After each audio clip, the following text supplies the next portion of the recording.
questions. Otherwise, recording in progress. Where we're going this evening is because, one moment.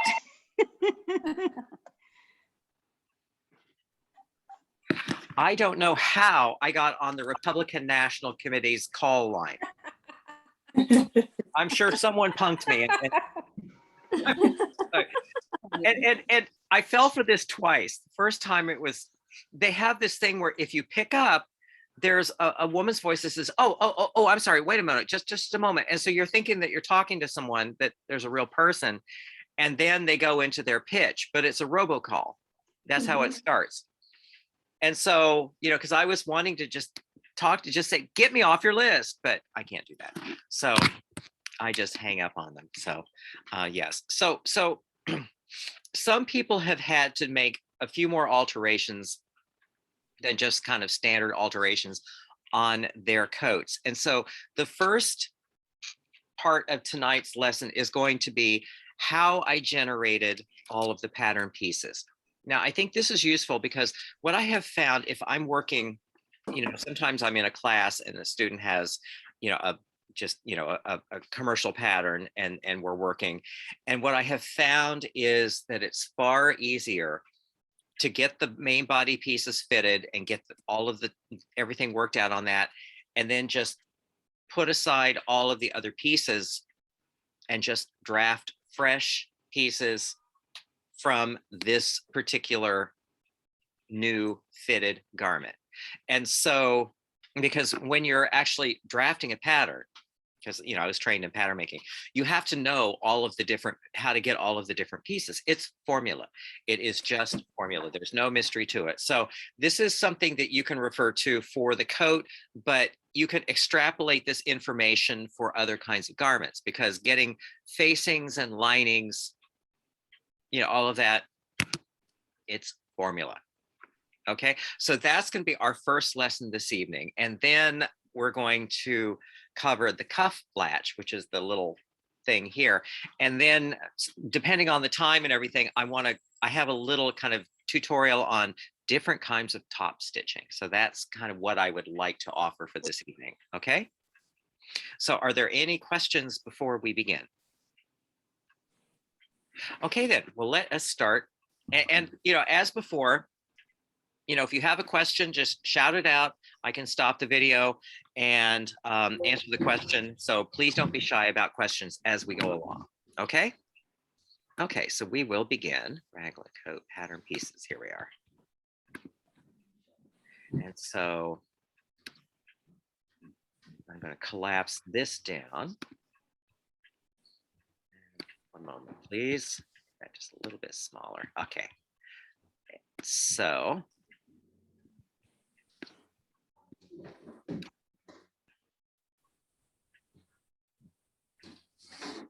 sometimes if you have major alterations on, so can everyone hear that? Yes? Yep. Yeah.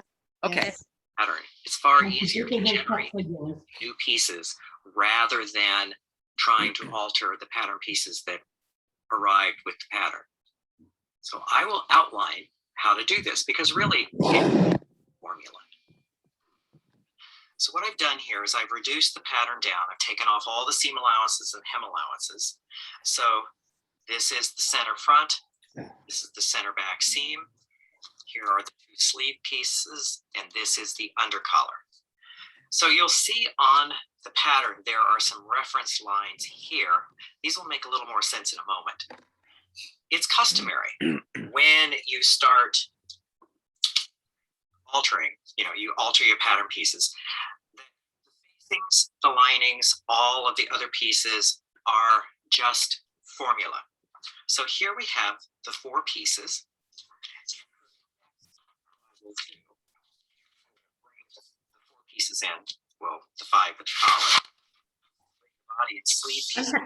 I'm having a hard time hearing. Okay, I have it up as far as it will go. But it's just patchy. Does anyone else have that? Yes, it's patchy. Okay. Yes, I too. You know, it might be my internet, and because I had actually on Saturday, I had my internet kind of bug out for a while. That I don't know how to fix. So, if there's, if you're missing something along the way, you can have me stop and I can explain what I just did. Does that work? Okay. Yep. Okay. So, I think what you're seeing here is I'm just showing you all the pieces. And so we'll go from here and stop me if things are not making sense and I can go back and explain it. Okay. Got it. You can also have everybody go on mute.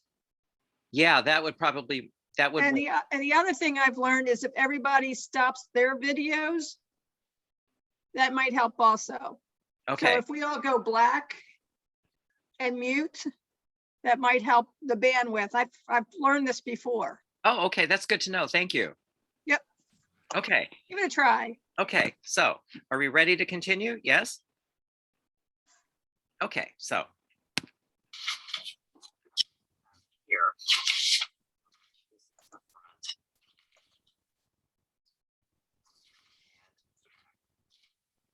Here we have now. When you're drafting the facings and the linings, you want to mark some lines on your main body pieces. The main body is the master. Then you trace everything off from there. So what I've done, if I overlap these like so, what I've done is the facing is about 2.5 inches down from the neck at the shoulder. And this depth here is 4 or 5 inches, depending. A deeper facing is a little more luxurious. So what I'm doing here, I would attach these two pieces. I'll do the backs in just a moment. So when you attach these two pieces, this piece here is going to be traced off as the front facing. That would be this piece here. And then we take off this piece, and then this section here, that turns into the lining. So from the main body, we're going to be drafting the front facing and the front lining. Now, these aside, put the two backs together so we can see what we're doing here. Here is the back and the back sleeve. So again, what we will do is commonplace, measure 2.5 down from the shoulder and 3.5 down at the center back. So we would generate 2 pieces from this.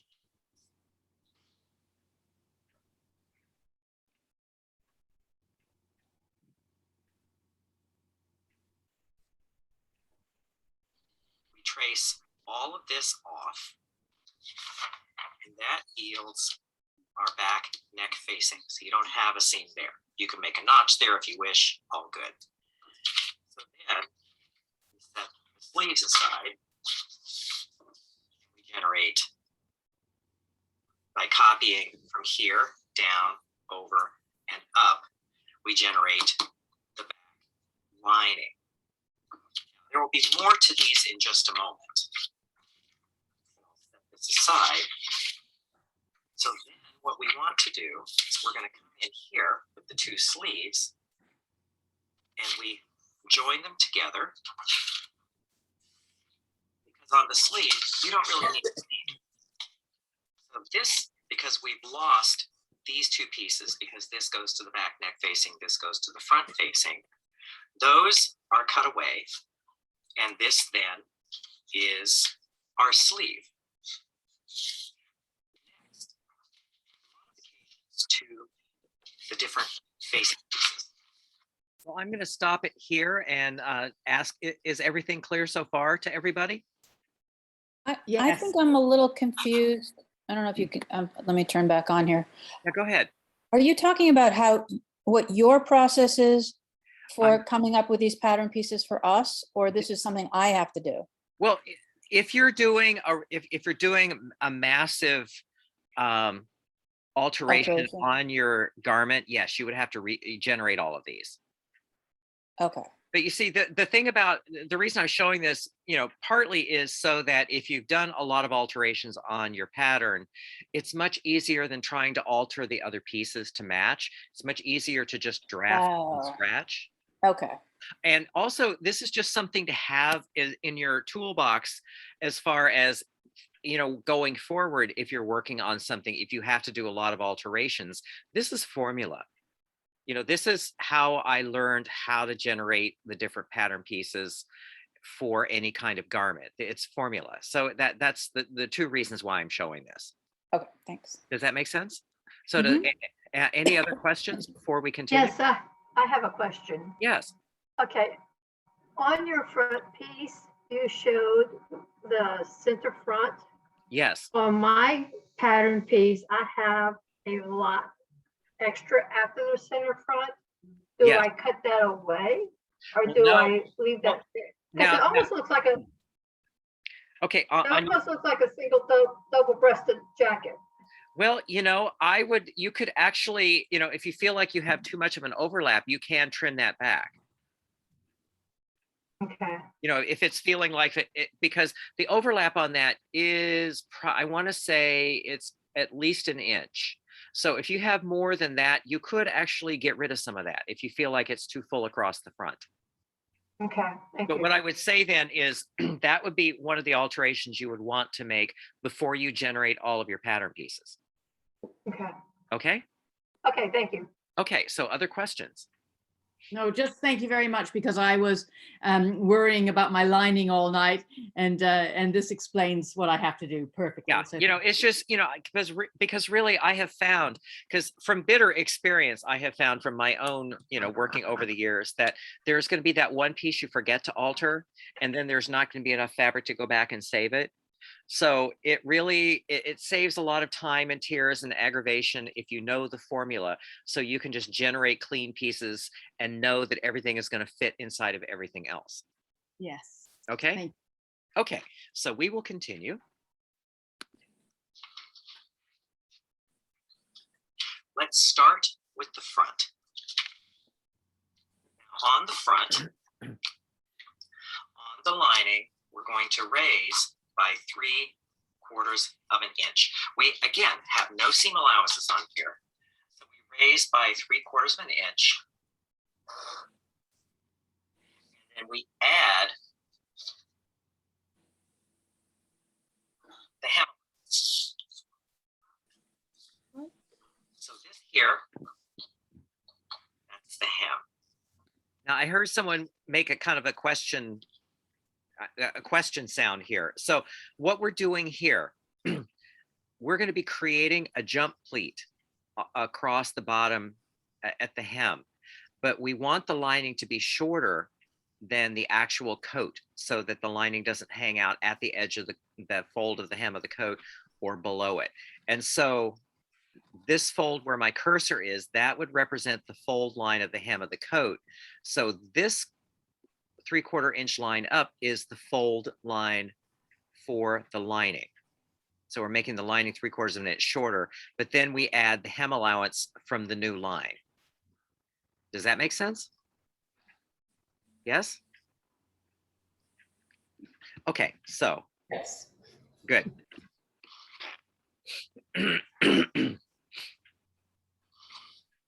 Other than that, you would just add your seam allowances, front lining. And label your pieces like you're going to be stricken with amnesia at any moment. Now, here on the facing, the break is roughly here. So there's some favoring. Now I'm just going to exaggerate this for the camera. What we're going to do, because the lapel turns back, we're going to add 1/8 of an inch here and 1/8 of an inch here, tapering to 0.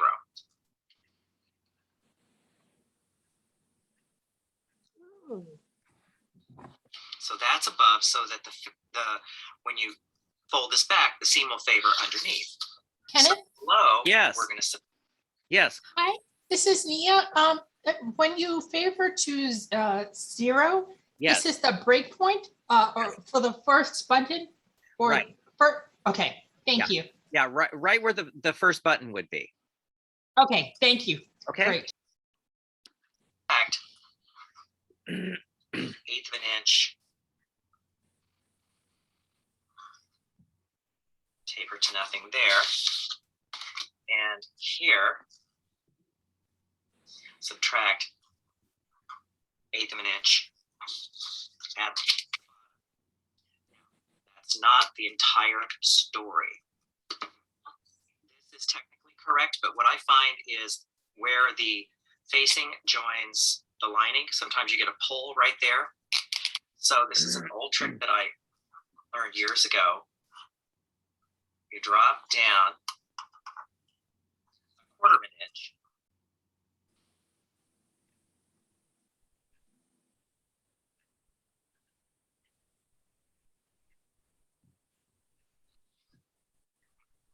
I'm exaggerating this a little bit. That gives you a little bit of play. If you don't need it, all good. So these are the modifications that you do for the front pieces, facing front.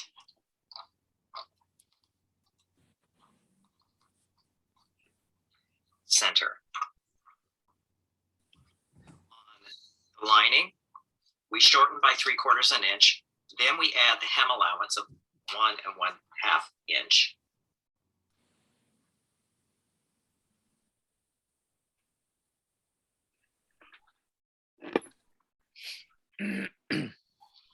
On the facing, above the break, you add 1/8 of an inch to here, blending into the curve, and below the break, you remove 1/8 of an inch parallel over to here, and then drop 1/4 of an inch to change the angle of this line down here. You would add your seam allowances from there. You got your pattern piece. I have a couple questions. Yes. Questions. If, let's just say some miracle happens and I don't have to really do much of an alteration, your pattern pieces already include all those That's correct. Absolutely. Yes. things? Okay. Yeah. And I just forgot my other question. Oh, gosh, I'll come back to you. I don't know what it was. Yeah. Just shout it out when it comes to your head. Okay. Okay. Now I'm going to back up for a moment. That 1/4 of an inch, Oh, see. that 1/4 of an inch down there. This is one of those things that years ago I observed that I always had to let it out 1/4 of an inch. And then I finally realized that, well, why don't you just add it to the pattern? And then I stopped having that problem. And years later, when the tailoring mafia at FIT decided I was okay, that was one of the questions I asked. And they said, well, everybody knows you dropped 1/4 of an inch. So I was very relieved by that. So it's a good little thing to know. So Sorry. you go Yeah, ahead. I did remember the question. Yes. The pattern piece as we have it, though, does include seam allowance? Yes, they do. 1/2 inch Okay. seam allowances. Yes. Okay, thank you. Okay. I have a question, please. Yeah, go ahead. Okay. At your dot where the turnover is, you go from 0 down to 1/8 of an inch. Yes. Uh-huh. Okay, thank you. Yeah. And you kind of taper it. Like 3-4 inches down from the break is fine. Okay, Okay. Now thank you. I've had people kind of question these sorts of things because in regular patterns that you get from the pattern companies, they don't include a lot of this. And so this looks strange to a lot of people. But what I learned from my teacher, Simone, is she used to say, when you draft a pattern, there's no guarantee you're going to be the one making it up. And so she said, you always build in what you need so that when the person who puts it together, it kind of automatically does what it's supposed to do. And what you're going to find when you construct this, that lapel, it's going to want to favor, is going to want to favor back here. It's going to want to favor towards the body below. All of this is built in so that it really does make your sewing easier. I know that may sound crazy right now, but it makes the favoring and all of that so much easier so that when you put it together, it just goes together. Okay? Okay. Okay, so let us continue. You got it. You got your pattern pieces. Continuing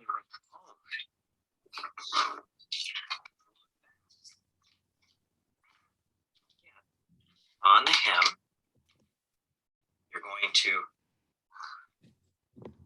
raise 3/4 of an inch, and then add 1 1/2 inch hem.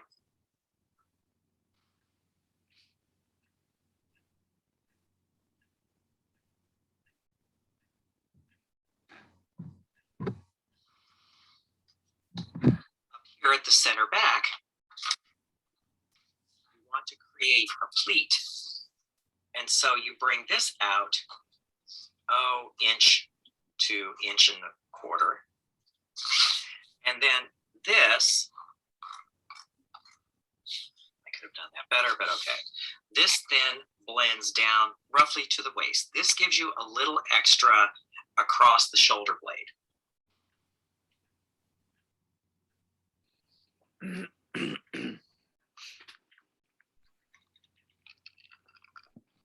So when you install the lining, you'll overlap at the center back.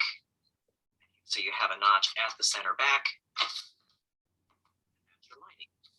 So on your facing, I just at the shoulder on the facing, I subtract 1/8 of an inch, just because it's on the inside of the curve.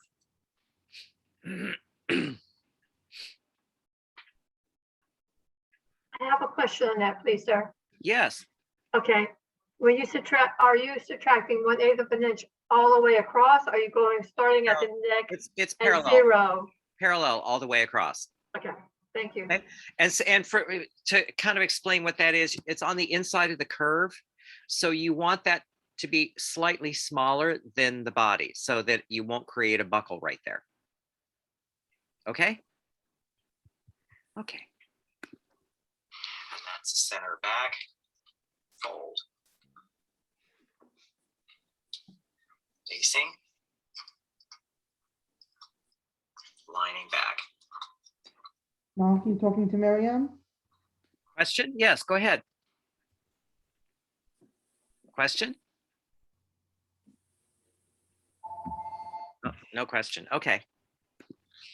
So from here, again, you would add your 1/2 inch seam allowances all around, 1/2 inch seam allowances around here. Voila, you have your back pieces. Now we go to the sleeve lining. So the sleeve lining, really all you need to do is raise 3/4, add the hem allowance.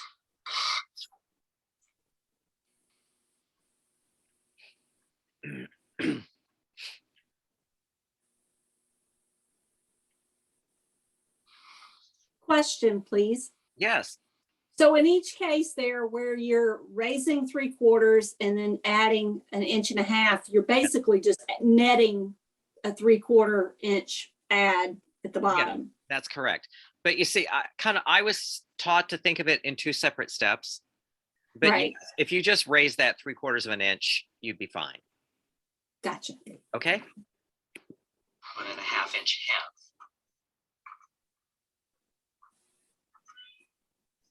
And there you have it. You could, if you wanted to, you could make this dart a little shorter. Doesn't hurt.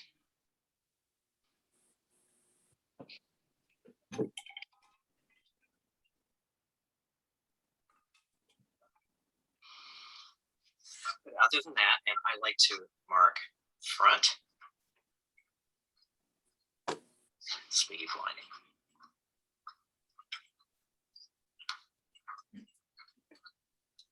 lining. So there you have it.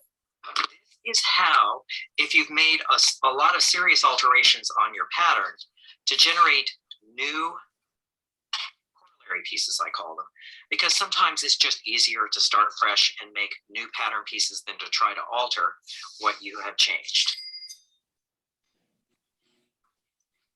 The collar pieces are fairly straightforward. You copy out your under collar pattern to create your upper collar pattern. And as you can see here, the center back will be on the fold. And then what I like to do is add 1/8 of an inch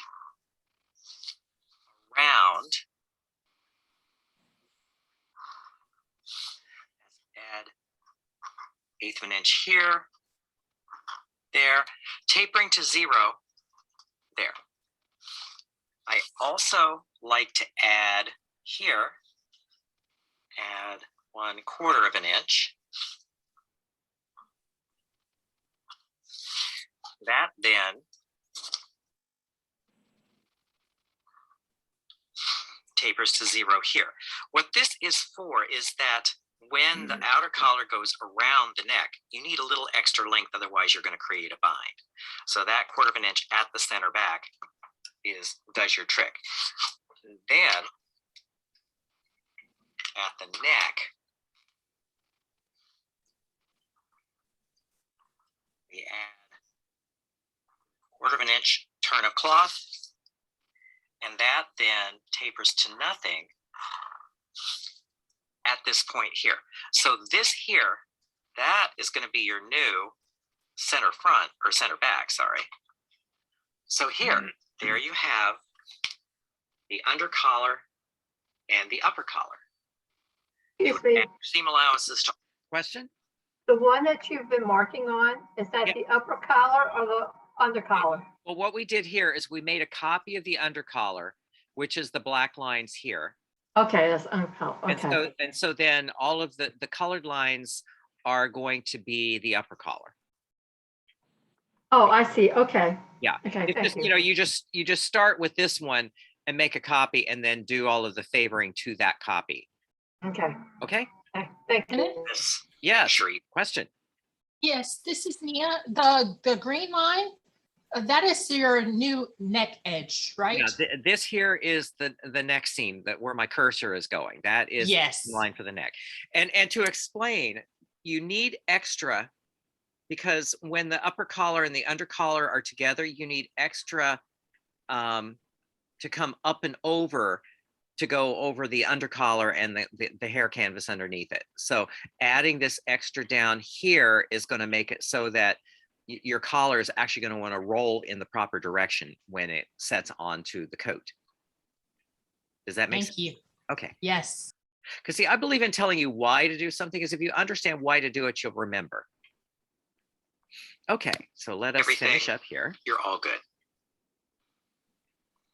So as you can see, sometimes it's far easier to generate new pattern pieces rather than altering the existing ones. Okay, so let me just, so questions. Does that make your brains freeze? But you see, this is, you know, this is why it's on video, and you'll have the link to the video, because then you can go back step at a time. See, you know, this is something when I taught pattern making at FIT, you know, I really just said to the students, there are certain things you can look up, but there are certain things you have to have in your head. And so for me, this is all in my head because I do it a lot.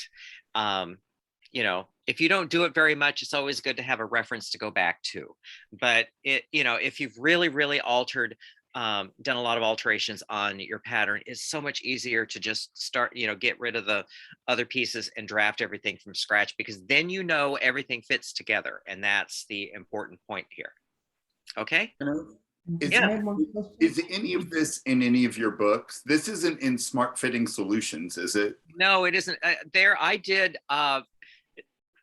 It's a PDF book called Tailor Jacket. And so I have all of the, because see, the assumption in that particular book is that we're starting with a well-fitting shell. And so this information is in there. And also what you get in that one is what's called the half back or the back stay, and also the front canvas, how you generate those as well. So, you know, it's a little, it's kind of the same thing, but just a little expanded. So that if you need that in print, that's where you find it. And that's directly through you, right? That's right. Yeah. Okay. So other questions? I have one question. Yes, ma'am. I like to apply whatever I'm learning to everything else. So all this favoring that you've been doing, you do on jackets too. Absolutely. Do you do this on dresses also? Well, dresses, it would depend on the fabric, but yeah, Right. it works pretty much on dresses too. With the dresses, the favoring, Probably less favoring. but yeah, if you know, if it's a thinner fabric, you might back off the favoring a teeny bit, but it all works. Okay, thank Yeah. you. Okay. Okay. So other questions? Okay, then. So now let us go on to, let's do the top stitching one first, because you're going to need the top stitching one for the cuff latch. So the top stitching, this is just, these are some options you can use when you decide, you know, because we're going to top stitching the cuff latch, the collar, the welts, and the whole thing. So I think probably, and also it's just pretty to look at. So, you know, after you know, that kind of deep dive in pattern making, this is sort of like a sherbet to cleanse your visual palette for the next thing. So let's see, cuff latch, top stitch. Okay, so here, tutorial, stitch tutorial. Let me just shrink that down a teeny bit here.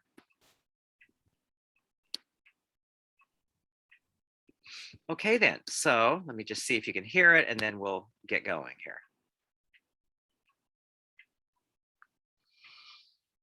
I'd like to take a few minutes for a top stitch tutorial. Can everyone hear that? Yes? Yes. Okay, and here we go. These here are samples of different kinds of top stitching. So I will be outlining them shortly, but I wanted to just point them out.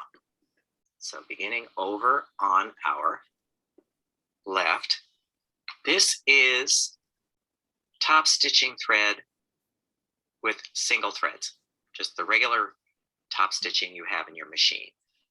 The next one to it is top stitching where we have 2 threads in the needle. We can either put the 2 threads in the needle, or we can use what's called a double-eyed needle, which you'll get to see in a moment. Moving on.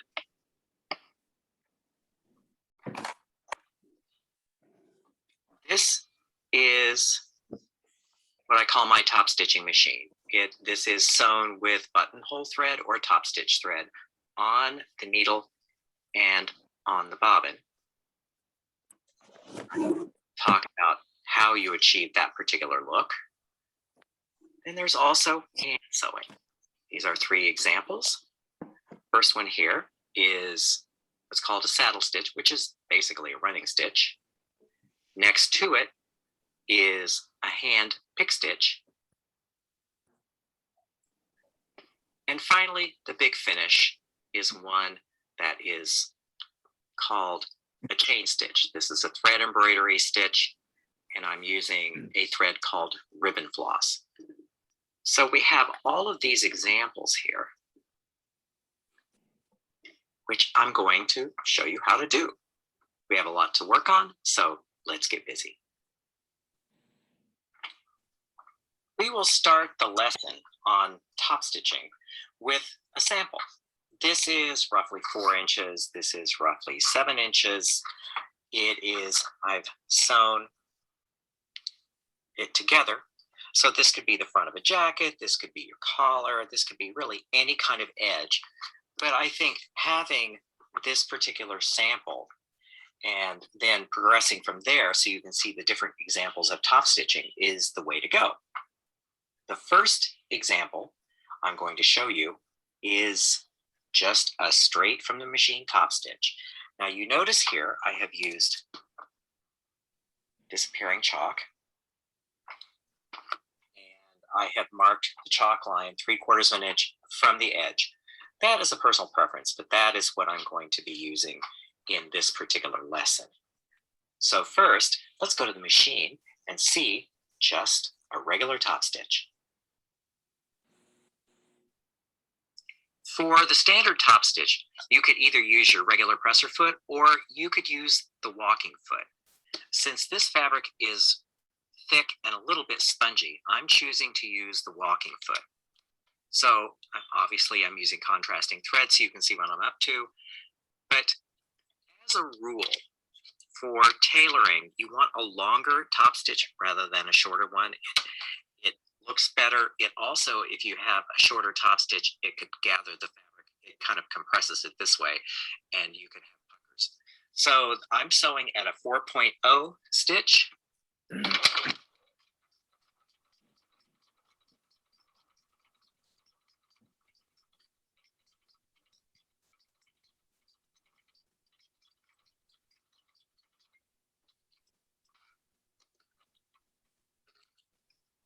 So this is what it looks like before pressing. I will go to the pressing table, give it a press, and bring it back here. After pressing, which makes the chalk disappear, here you have just a standard top stitch. Entirely respectable, but there are others. The next option for top stitching is having two threads threaded through your needle. Now, I would recommend you look at your machine's owner's manual to see how you do this. On the Bernina, you have one going through the final thread guide. You have one outside of it to keep them from getting tangled. The stitch length, again, is standard 4.5. Let's just sew this. You can see the difference. You can make this stitch a little longer if you wish. The general rule here is the longer the stitch, the better it reads.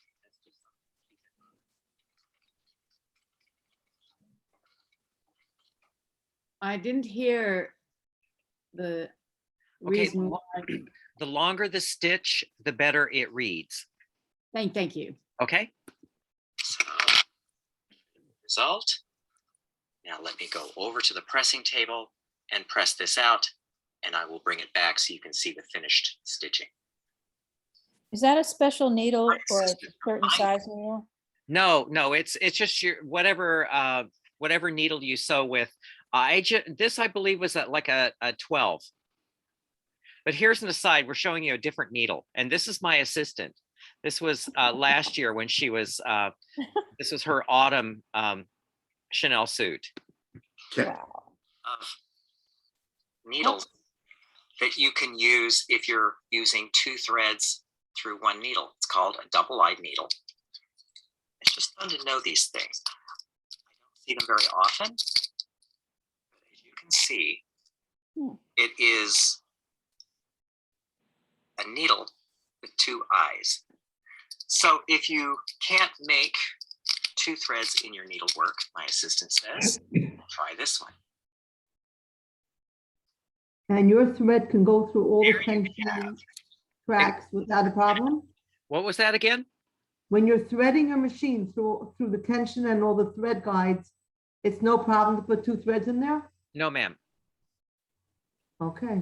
That's something new. Okay, thank you. Stitching. Now, just to compare to the last one, just so you can see, it's a subtle difference, but important. It's good to know both. You can use both. So these are two machine top stitches.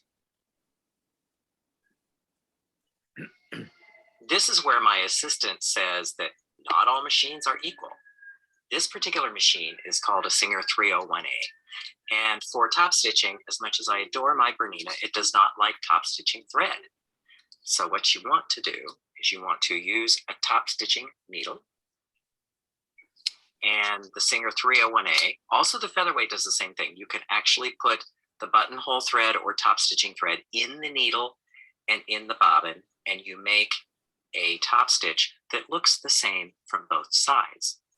Allow me to do I have a question. This is Faye. Yes. Okay. Do you recommend any particular brand of thread when you do top stitching? Yes, I use a brand, it's a Gutermann thread. It's called Mara, 30. And Okay. I think at some point in this top stitch tutorials, you'll see it.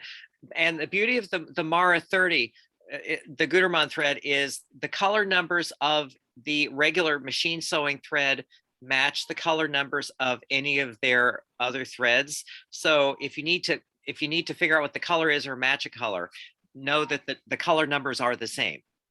Okay, and what about filane thread? A what? Filane, F-I-L-A-I-N-E. You know, I don't know that thread, so I can't answer that one. Okay. Okay. It's by Silky. Okay, I haven't tried that one. Okay, thank you. Okay, so other questions? Okay, so as you can see, this threads right to left. I set this on the longest stitch that the machine will make. I find that's quite attractive. And let me just let it rip and show you what it does. You don't have the walking clip, but you can get a walking clip for this.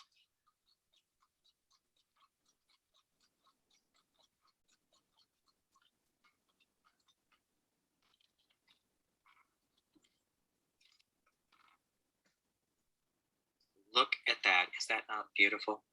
I'm going to turn it over. And it looks the same from both sides. I will go steam this out and bring it back and show you the result. So here we are. Is that not a thing of beauty? So as they say, sometimes old school is better.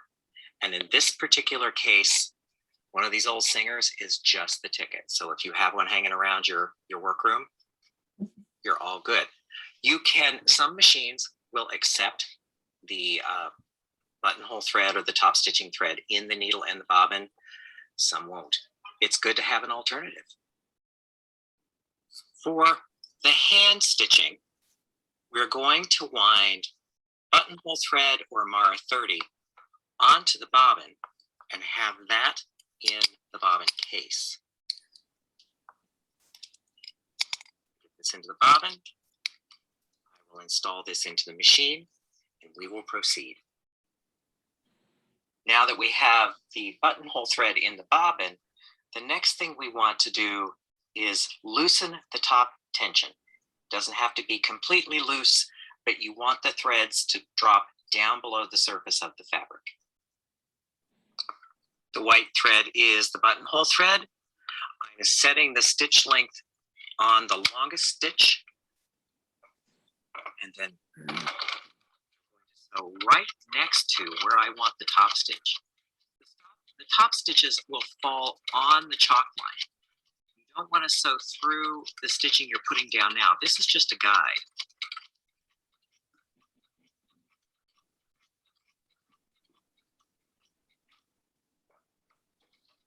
So here,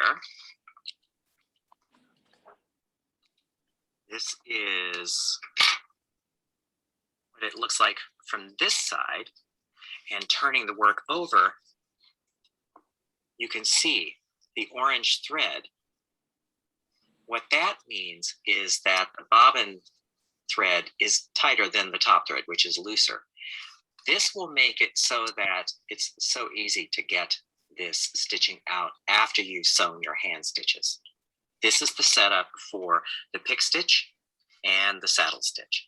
I would leave the chalk in, and then after everything is sewn, we'll take out the machine basting and then steam to get rid of the marks.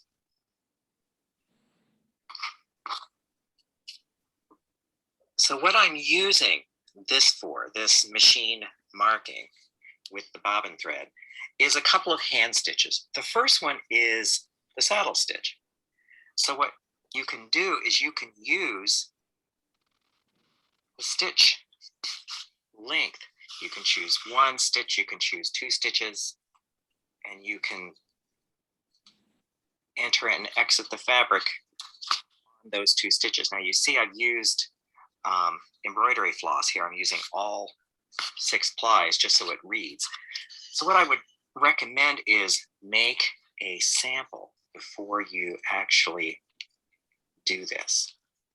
And so you can see I'm coming out right on, and you can have it exactly on, and going back to the other side.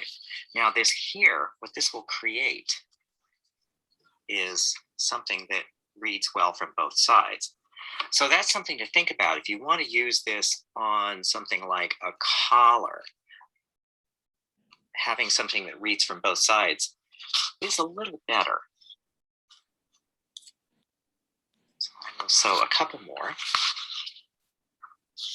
and then I will take it off camera and give it a steam and bring it back.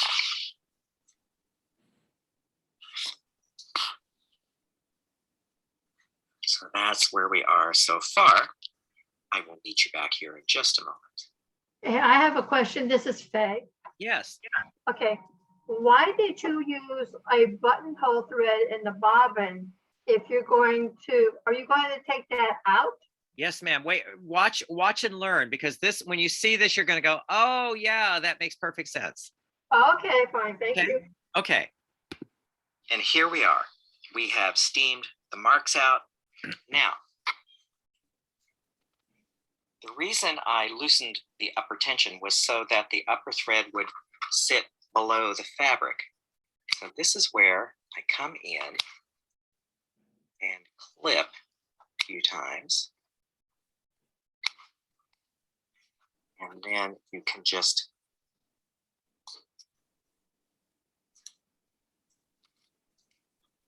take this thread out like so. Don't try to pull it all out at once. I don't think it works quite as well, but clipping it in a few places is going to allow you to remove the thread easily.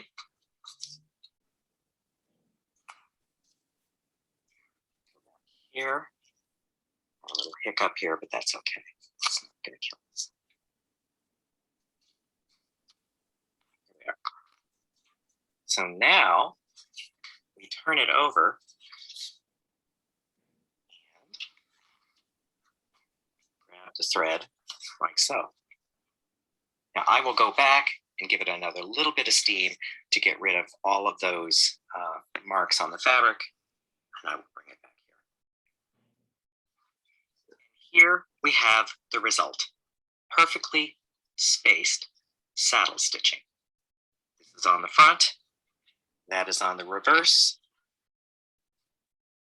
Ain't it beautiful? Beautiful, Next. beautiful, beautiful.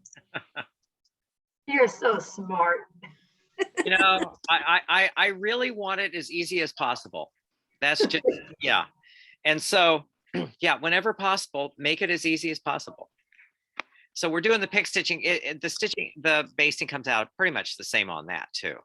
For the next one, which is the pick stitch, I'm using 4 plies instead of 6. And again, we're going to use the stitches as our spacing, but the pick stitch is a little tiny back stitch. So I'm going back about 1 millimeter and forward 2 stitches. And that again, you would make a sample and decide what spacing that you wanted on this.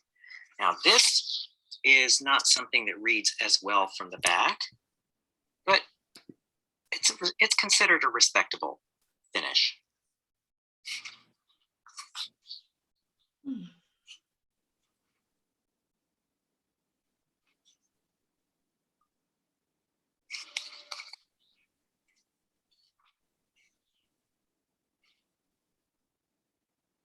So a couple more, then I'll show you the result.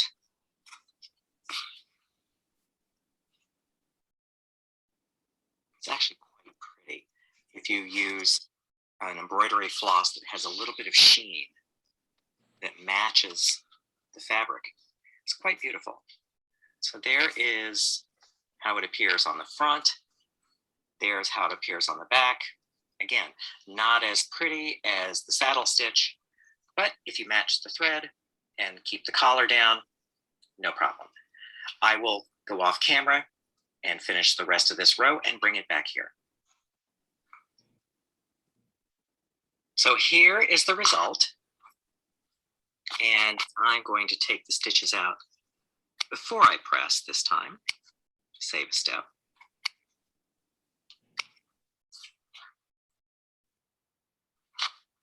Is this used more on men's tailoring than women's tailoring?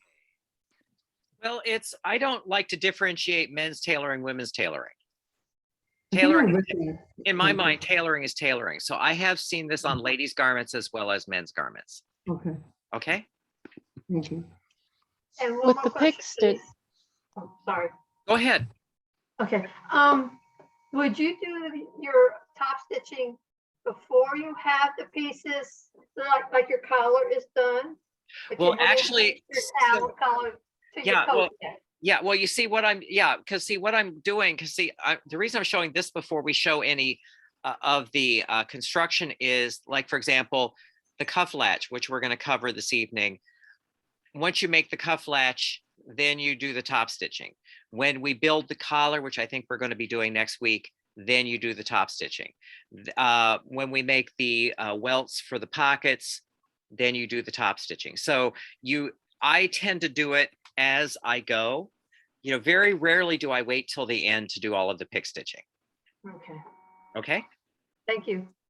and also with the pick stitch on the front, like for the lapel, Yes. Mhm. how would you do it? So like when you have that fold back, would you change? Yes, I mean, absolutely. I've seen it like on men's suits, like with a lapel, but for this coat, Yes, I would change, and you'll see that when we get a little further down in the construction. What I actually did on the because I used the ribbon floss chain stitch, which you're going to see next. I used that on the coat, and so on the lapel, I had it on the face that showed out. But what I did is I let it stitch down a little past the button, so it went kind of behind, and then on the front side of the coat, I kind of went up a little bit. So if you look at it, it's not the same chain stitch, but the chain stitches sort of overlap a little bit where the break goes, so that it reads properly. Did that make okay. sense? I think so, yes. Okay. Buttonhole thread, top stitching thread in the bobbin. Take this out. So that's what it looks like before steaming. And I will bring it back afterwards to show you the finished product. And here we are. Pick stitching. So you have two options here in the hand stitching for top stitches. Saddle stitch, and you have the pick stitch. It is up to you as the designer which one you'd like to use. What I have decided to use for the top stitching on the garment I'm working on right now is called ribbon floss. It is a fancy thread woven on the bias in rayon. It's kind of shiny. I've decided I want to make a chain stitch, so I'm going to show you what that looks like. So you anchor your thread, and again, using your stitch length as your guide, I'm using 3 stitches here. 3 stitches, and then you cast the thread over the needle.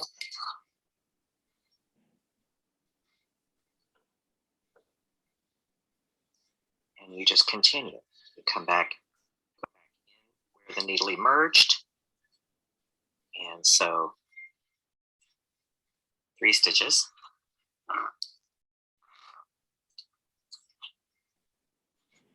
And you know, it doesn't matter whether you cast the thread right to left, left to right, doesn't really matter. Just be consistent.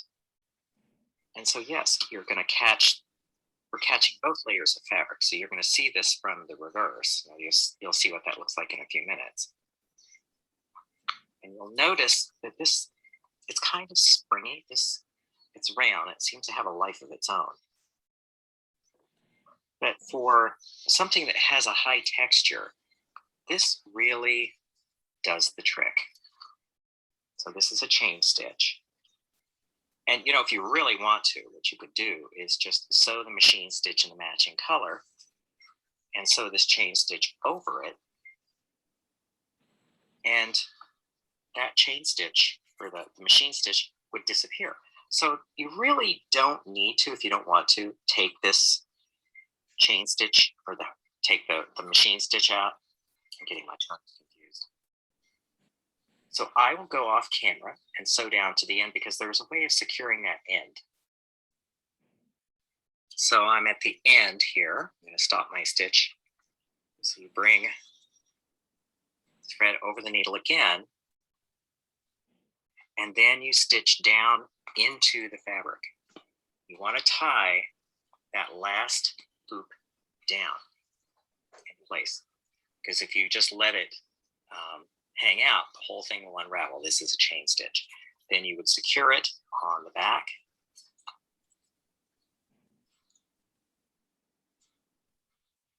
And I like to bury the end of the thread here.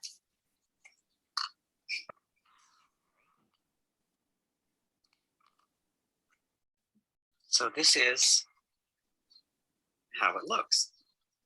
I will go off camera and unravel all of the machine basting and steam it and bring it back here so you can enjoy. And here we have the results. Now, when you're using this, you want to make sure to consider which direction the stitch sews in, because as you can see, it is kind of a one-directional stitch. This is what it looks like from the back. But if you're working on a highly textured fabric, that really shouldn't show. So there you have it, the chain stitch with ribbon floss. I have a question. Yes. Go ahead, question. I think you need to turn your mic on. Sorry. That's okay. What's the distance from the edge to where you would start top stitching? That's the first question. And then for the floss, ribbon floss, is there a number to that? The first thing I chose, I want to say 5/8 or 3/4, somewhere between 5/8 and 3/4. So what I would encourage you to do is make a sample to see what you like best. And as far as I don't really know much about the ribbon floss other than it's called ribbon floss.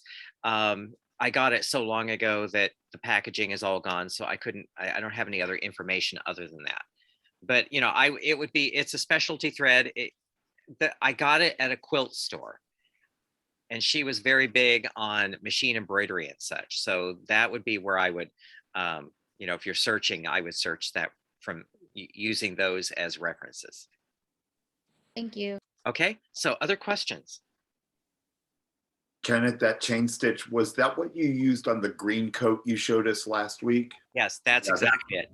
Yeah, because see, that's the coat we're making. That's the coat we're making.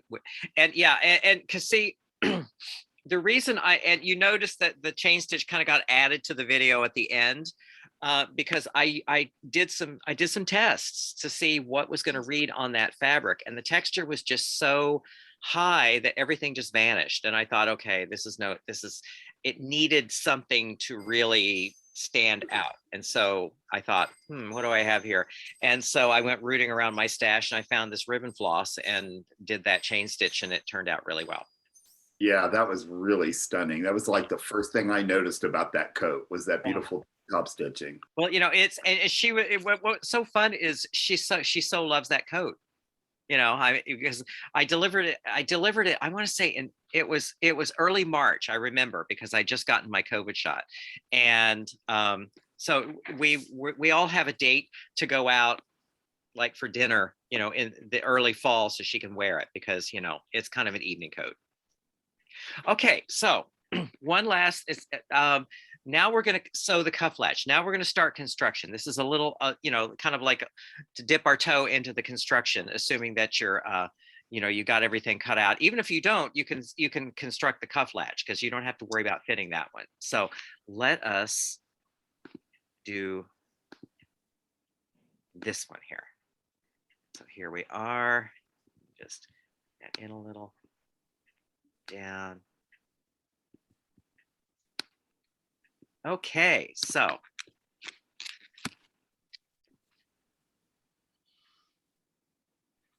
So here we have the pattern for the cuff latch. And so everyone can hear this, yes? Yes. Okay, good. And we have the lining and the face fabric cut. The lining I cut on the bias, and the face fabric I actually cut on the cross grain so that the texture would match with the texture of the sleeves on the coat. So this is the pattern. These are the pieces. Now, let's get busy. Since we cut both pieces out of the same pattern piece, we want to actually shave 1/8 of an inch off of each edge on the lining so that the seams will favor to the inside. So what that looks like here is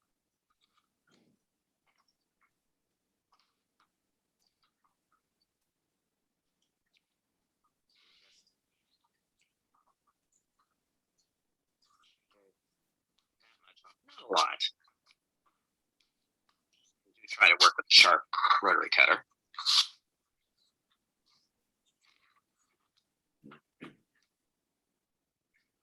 So 1/8 of an inch off each edge,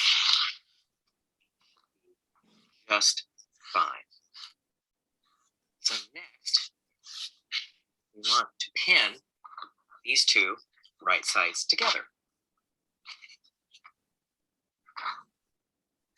You can see that I've pinned one side first. And I like pin basting rather than pinning perpendicular. I find you get more control. So the easy way to get these two edges to match is just to fold this over. And you can see when you fold it over, the edges automatically match. So again, pin based all along.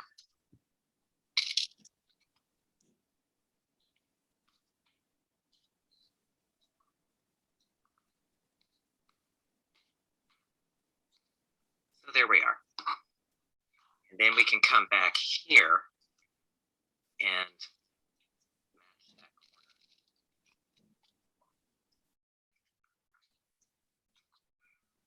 And then you're just going to ease the face fabric slightly onto the lining. When you're favoring, that is what you do. I like having the lining, which is going to be the smaller of the pieces, together. I like the lining pinned on the top, because that way the feed dogs on the machine will do the work. Now, before I go over to the machine, what I have done, since we're using 1/2 inch seam allowances, I marked there. I want to know that intersection, because there's a little trick I'm going to show you when we get over to the machine so that we can actually turn that corner and pull it tightly when we turn it right side out. Now, this is a little trick that I use to turn my corners. I'm using white thread because it's a little easier to see, but normally I would use something that matches. This is buttonhole thread, or Mara 30. And so what I want to do here is I want to make a little tiny loop right at that corner.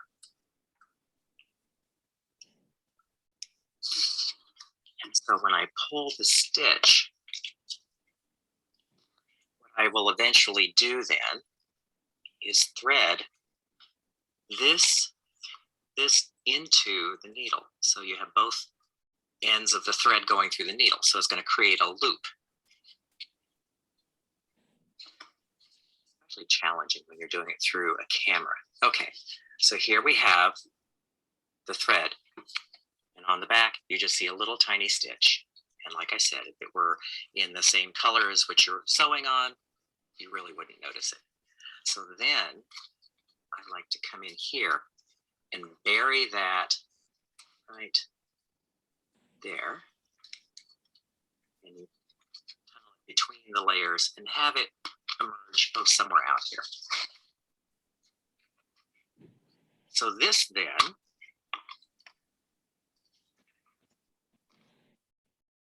that point there, it kind of ties that off so that when we sew, and I'm going to show this running through the machine, we will sew right up to there with short stitches, one across, and then sew back this way.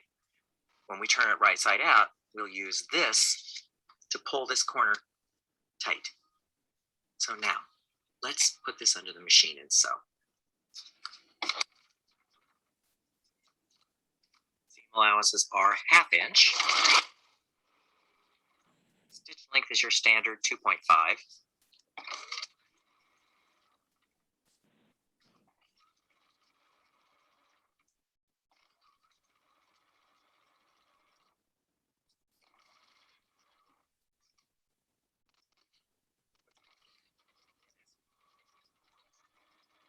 As we work up to the corner here, I like to shorten the stitch to 0.5 to 0.75. You want a very short stitch as you're going around these corners.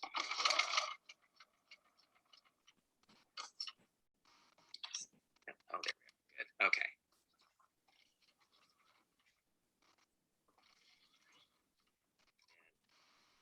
Lengthen it again. I generally shorten and lengthen about 1/4 inch from where we turn. Okay, so now this is where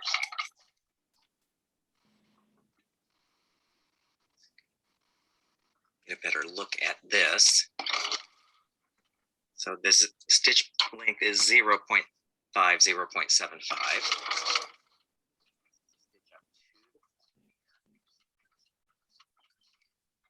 Turn. Stitch one, yeah, I actually get it two. And then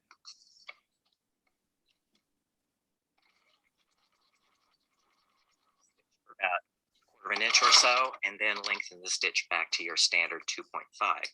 Now, one of the things I'm going to show you as we're sewing the second side, see how I fold that? That's going to, it'll sort of reinforce the favoring. Let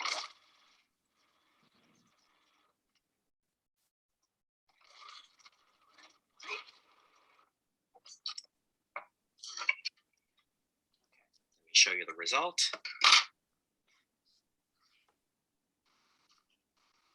Extremely short stitches there and here. An extremely short stitch at these corners makes it so that you can trim close and you can turn it, and you don't have to worry so much about the fabric bursting at the corners. Next, the pressing table. Before we trim, it's a good idea to press everything as sewn.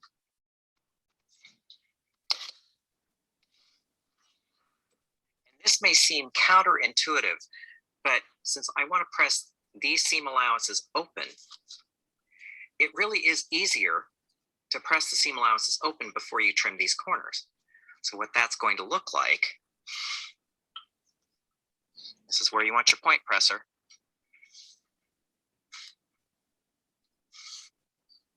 And you have to press this in sections. So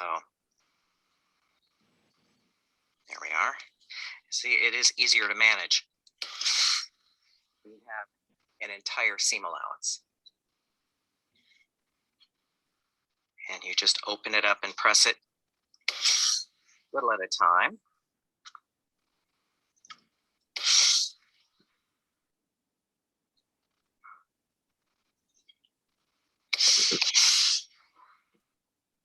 And we turn it over, press the other side.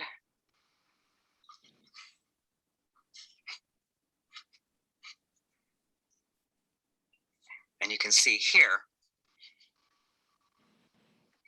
far easier to press it open before you trim all those seam allowances.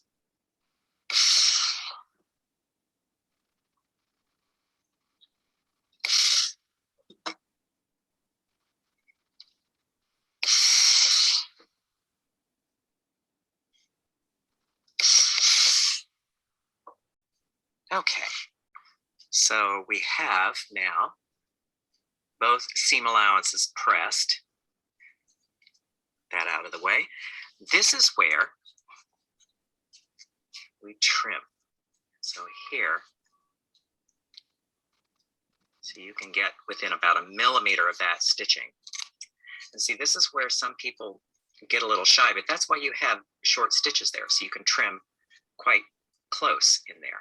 So then again, start the steep angle here and a steep angle here. You want to remove as much bulk as you can get out of there. So there you have a little extra trim there. There. There's one. Now let me trim the other. This doesn't, you don't have to trim quite so much because it's a flat angle. There. So next, I will turn this right side out. When you're starting to turn this right side out, this point, you just want to start it with the point turner just to get it going. And then you can use the heel end of the point turner to push everything through. What I'd say is don't let it bunch up too much here. It might mar your fabric. So once you can get a hold of it here,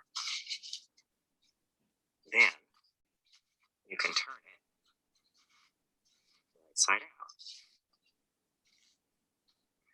So now, this angle here, I'm just going to slip the point turner back in and make that a nice point. And then here, before you use your thread, you want to turn it as much as you can before you rely on the thread. But then this is where, okay, let me, sorry about that. This is where the thread comes in. You can see here it is. Now, what you're just going to do is gently, gently give it a pull. And it may break, it may not, but there you have it. A nice, crisp edge. Let me give this a press, and I'll show you the results.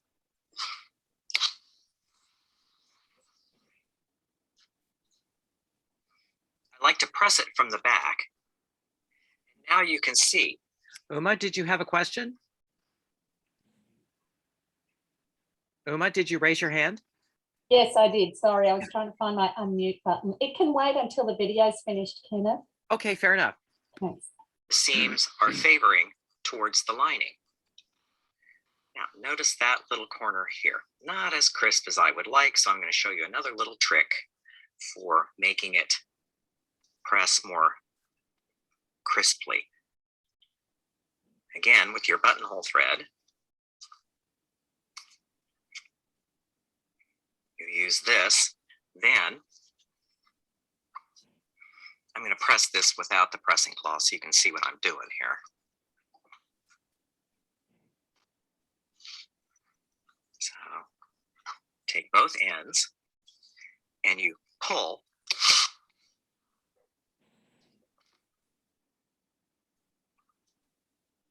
And there you go. I might even do it on this one too, just to reinforce that. So, sorry.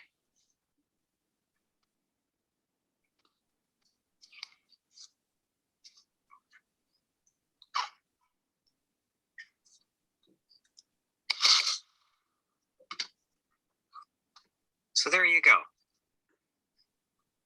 You have nice, crisp corners.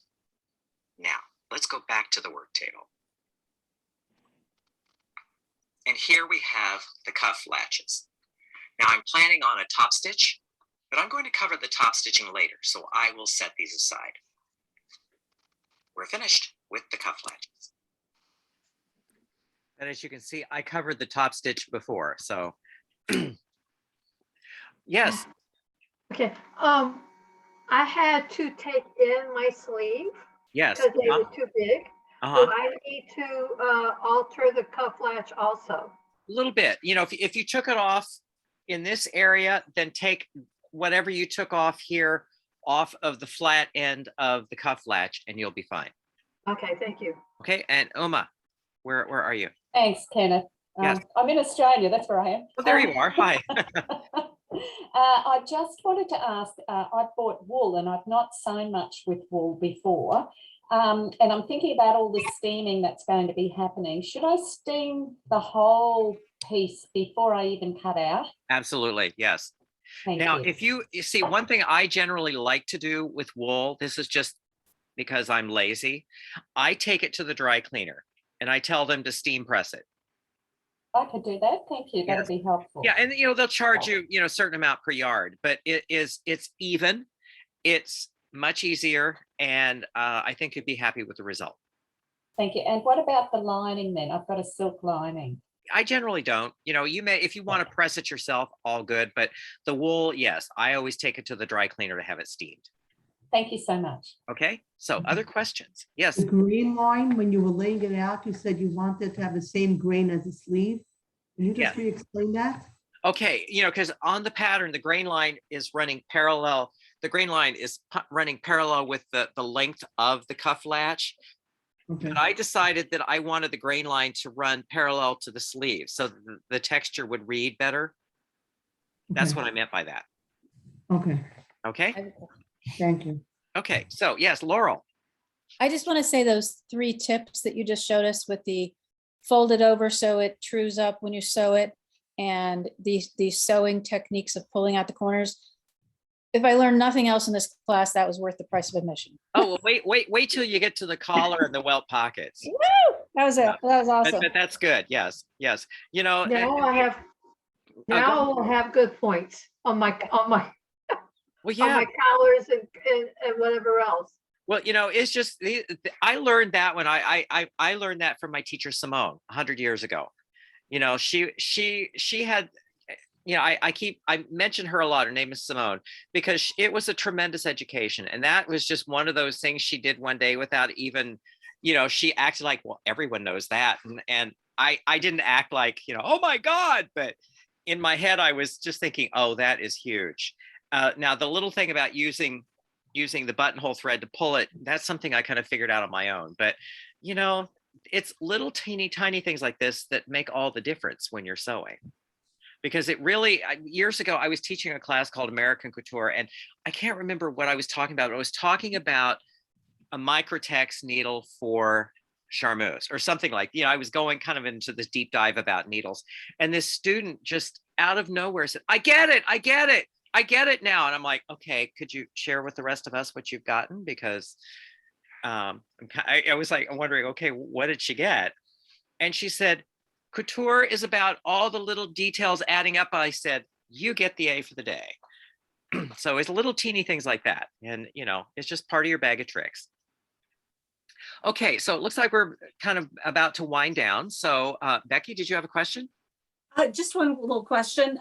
When you're doing the top stitch around the cuff latch, do you have a good rule of thumb distance from the edge that top stitch would look good on something that's narrow like that cuff latch? I believe I used 1/2 inch on that. I want to say I used 3/4 of an inch on the collars and on the welts and on the fronts, but since that's narrow, the stitches were, like maybe 1/2 inch from each other. So I want to say I used 1/2 inch on that. Okay. All right, perfect. Thank you. Okay, so other questions? Yes, Lisa. A question. If you were to do the hand pick stitch on wool, what kind of thread did you say you'd use? You could use embroidery thread. I was just using Any regular, kind? just like that, the one that comes in the little bundles with the 2 little paper things. I used 4 plies of that. Okay, And thank another you. little thing, I know that again, this sounds kind of persnickety, but people look at me when I say this and roll their eyes, but iron it. There's something about, for hand sewing, I iron my thread. And I actually learned something. Let me get the little trick, the tool here. It's not jumping out at me, but the ladies will know what I'm talking about. A flat iron, like for your hair. I learned this in one of the classes. One of the guys who does a lot of hand stitching, he has a flat iron and he just, he keeps the flat iron there and uses the flat iron for ironing his thread. But ironing your thread, because see, debates rage over whether you should wax your thread or not. And if you're using a natural fiber thread, like a linen thread or a cotton thread or silk or something like that, waxing is a good idea. What I would still do is iron it so that the wax actually soaks in and saturates the fiber. But I tend to use polyester. I'm not a silk snob. And the Mara 30, let me get you the spool. I just happen to have one right here because, okay, this is, Mara 30? And it's Gutermann. And it's, it's a buttonhole thread. It's a top stitching thread. I use it for pick stitching. I won't iron it because it's polyester.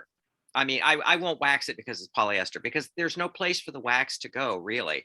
And so I have found, especially if I'm sewing on something where you might leave an oil spot, you might get that if you wax a polyester thread. So with polyester thread, I just iron it and it works just fine. Yes, Faye. I have done hand embroidery in the past, and I was told that, and I also do quilting that with black fabrics about fading Okay. and washing out.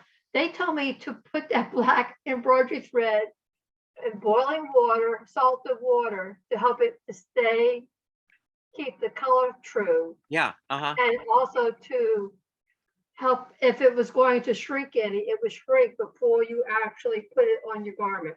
Yeah. Or use it. See, I don't, because again, I use polyester thread.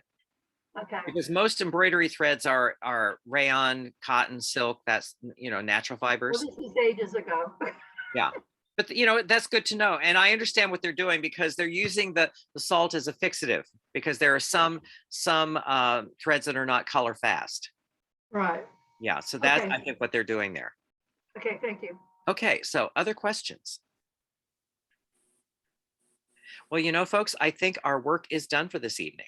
So I'm going to stick around for a few more minutes, but if you have other things you need to do, and I will not take it personally if you sign off, but I'm going to turn off the recording now.